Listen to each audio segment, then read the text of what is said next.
नमस्कार। कभी सोचा है कि हमारे चारों तरफ जो मजबूत स्टील है या जो सोना चांदी हम देखते हैं, उनमें ऐसी क्या खास बात है? इन सभी सवालों का जवाब पता है कहाँ है? आवर्त सारणी यानी पीरियोडिक टेबल के ठीक बीचों बीच। तो चलिए आज डी ब्लॉक तत्वों की इसी अनोखी दुनिया में उतरते हैं। वो तत्व जो असल में हमारी आज की मॉडर्न दुनिया की रीढ़ की हड्डी हैं।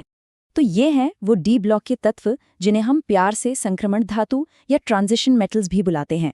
ये ग्रुप 3 से 12 तक फैले हुए हैं और इनका काम एक पुल जैसा है। जरा सोचिए, एक तरफ एस ब्लॉक की वो धातुएं हैं जो पानी देखते ही आग पकड़ लेती हैं, मतलब बहुत ज्यादा क्रियाशील, और दूसरी तरफ है पी ब्लॉक के अधातु जो ज्यादातर शांत रहते हैं। और इन दोनों के बीच में है ये ट्रांजिशन एलिमेंट्स। इनकी यही खास लोकेशन इन्हें वो कमाल के गुण देती है जो इन्हें इतना इतना ज्यादा जरूरी बनाती है। आज की हमारी इस पड़ताल में हम कुछ मजेदार पहेलियां सुलझाएंगे। सबसे पहले तो यही कि भाई इन्हें संक्रमण या ट्रांजिशन कहते ही क्यों हैं। फिर हम इनके इलेक्ट्रॉनों की दुनिया में झांक कर देखेंगे कि वहाँ क्या खिचड़ी पक रही है। हम ये भी जानेंगे कि ये इतने मजबूत और सख्त क्यों होते हैं। फिर हम इनके आकार के एक बड़े अजीब रहस्य से पर्दा उठाएंगे और आखिर में इनसे एक इलेक्ट्रॉन निकालने में लगने वाली ऊर्जा की कहानी को समझेंगे। तो तैयार हो जाइए, ये सफर दिलचस्प होने वाला है। तो सबसे पहला और सबसे बुनियादी सवाल, किसी तत्व को संक्रमण धातु का खिताब मिलता कैसे है? क्या खासियत होनी चाहिए उसमें? इसका जवाब, जैसा कि केमिस्ट्री में अक्सर होता है, इनके एटम के बिल्कुल अंदर, इनके इलेक्ट्रॉनों की जमावट में छिपा है। तो देखिए, किताबी परिभाषा तो सीधी सादी है। संक्रमण तत्व वो होते हैं जिनके डी ऑर्बिटल्स यानी डी कक्षक आधे अधूरे भरे होते हैं। अब ये या तो उनकी सामान्य शांत अवस्था में हो या फिर जब वो किसी के साथ मिलकर कोई कंपाउंड बनाते हैं उस अवस्था में। ये जो आधा अधूरा होना है ना, बस यही सारी खासियत की जड़ है। समझ लीजिए कि ये एक ऐसी बस की तरह है जो न पूरी खाली है न पूरी भरी हुई, इसलिए वो हमेशा नए मुसाफिरों को लेने या उतारने के लिए तैयार रहती है। इसी गुण की वजह से ये इतने रंगीन और क्रियाशील होते हैं। हम इन डी ब्लॉक तत्वों को 4 पंक्तियों या सीरीज में देख सकते हैं। पहली है 3D सीरीज, जो स्कैंडियम से शुरू होकर जिंक पर खत्म होती है।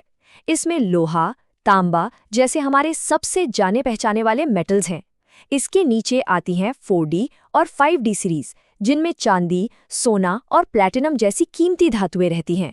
और सबसे आखिर में है 6D सीरीज, जिसमें ज्यादातर वो तत्व हैं जो रेडियो एक्टिव हैं और बहुत अनस्टेबल हैं। लेकिन देखिए, केमिस्ट्री की कहानी में हमेशा एक लेकिन जरूर होता है। यहाँ भी है। ग्रुप 12 के तत्वों को देखिए, जिंक, कैडमियम और मर्क्यूरी। इन्हें डी ब्लॉक में रखा तो गया है, पर ज्यादातर साइंटिस्ट इन्हें सच्चा ट्रांजिशन मैटर नहीं मानते। पता है क्यों? क्योंकि ये उस सबसे जरूरी नियम को ही तोड़ देते हैं। इनके डी कक्षक न तो अपनी सामान्य अवस्था में और न ही अपनी किसी भी सामान्य ऑक्सीडेशन अवस्था में आधे अधूरे होते हैं। वो हमेशा D10 यानी ठसाठस भरे रहते हैं। तो एक तरह से ये उस क्लब के मेंबर तो हैं, पर इन्हें क्लब की खास पार्टियों का पास नहीं मिलता। चलिए अब उस मास्टर की को समझते हैं जो इन तत्वों के हर एक गुण का ताला खोलती है, और वो है इनका खास इलेक्ट्रॉनिक कॉन्फ़िगरेशन। सारा खेल इनके अंदर बैठे इलेक्ट्रॉनों का ही है।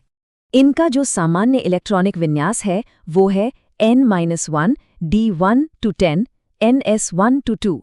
अब ये देखने में थोड़ा डरावना लग सकता है, पर इसका मतलब बहुत मजेदार है। देखिए, नॉर्मली क्या होता है, इलेक्ट्रॉन एक एक करके बाहरी परतें भरते हैं, लेकिन यहाँ कहानी में ट्विस्ट है। पहले 1 या 2 इलेक्ट्रॉन सबसे बाहरी ns शेल में जाते हैं और फिर इलेक्ट्रॉन वापस अंदर वाली यानी n-1d परत को भरना शुरू कर देते हैं। ये बिल्कुल वैसा ही है जैसे कोई घर बनाते हुए पहले सबसे बाहर का कमरा बनाए और फिर वापस आकर अंदर के कमरे भरने लगे। यही जो अंदर से भरने की आदत है ना, यही इन तत्वों के सारे रंग बिरंगे और अनोखे गुणों की असली वजह है। और इसी अजीब नियम की वजह से हमारे पास केमिस्ट्री के 2 सबसे मशहूर बागी हैं, क्रोमियम और कॉपर। नियमों के हिसाब से क्रोमियम का विन्यास 3d4 4s2 होना चाहिए था, लेकिन असल में होता है 3d5 4s1। इसी तरह कॉपर को 3d9 4s2 होना था, पर वो होता है 3d10 4s1। सवाल ये है कि ये दोनों नियम क्यों तोड़ते हैं? इसका जवाब सिर्फ एक शब्द में है, स्थायित्व यानी स्टेबिलिटी। देखिए, कुदरत में हर चीज, हर कण सबसे ज्यादा स्टेबल अवस्था में रहना चाहता है। परमाणुओं के लिए ये स्टेबल अवस्था तब आती है जब उनके d ऑर्बिटल्स या तो ठीक आधे भरे हों यानी d5 या फिर पूरे भरे हों यानी d10। ये सिमेट्री, ये संतुलन उन्हें जबरदस्त स्टेबिलिटी देता है। तो इसी एक्स्ट्रा स्टेबिलिटी को पाने के लिए क्रोमियम और कॉपर अपने 4s शेल से एक इलेक्ट्रॉन उधार लेकर अपने 3d शेल में डाल देते हैं।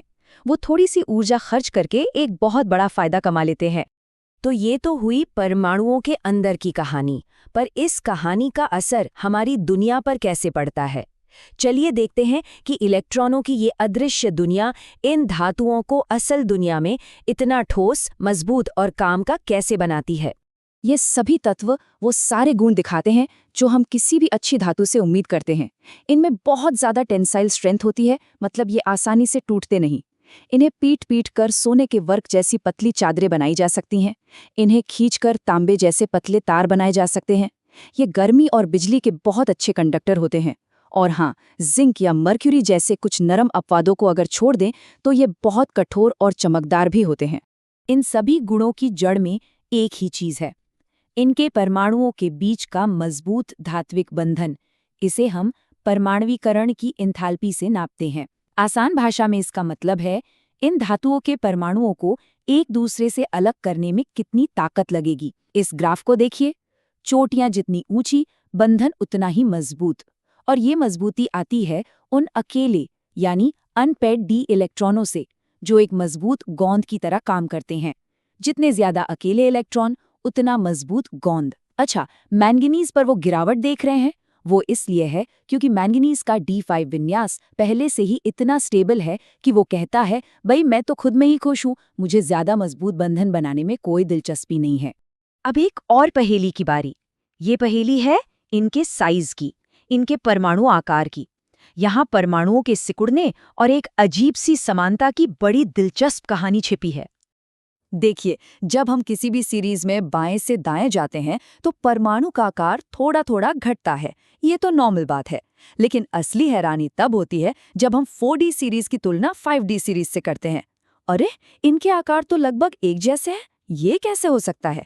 कायदे से तो 5D वालों को बड़ा होना चाहिए था, क्योंकि उनमें एक पूरा एक्स्ट्रा शेल है। तो फिर ऐसा क्या हुआ कि वो बड़े होने के बजाय अपने ऊपर वालों के बराबर ही रह गए? ये है असली रहस्य।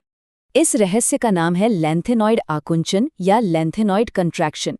होता यह है कि 5D सीरीज शुरू होने से ठीक पहले 14 तत्व आते हैं जिन्हें हम लैंथेनॉइड्स कहते हैं। इनमें इलेक्ट्रॉन 4f ऑर्बिटल्स में भरते हैं।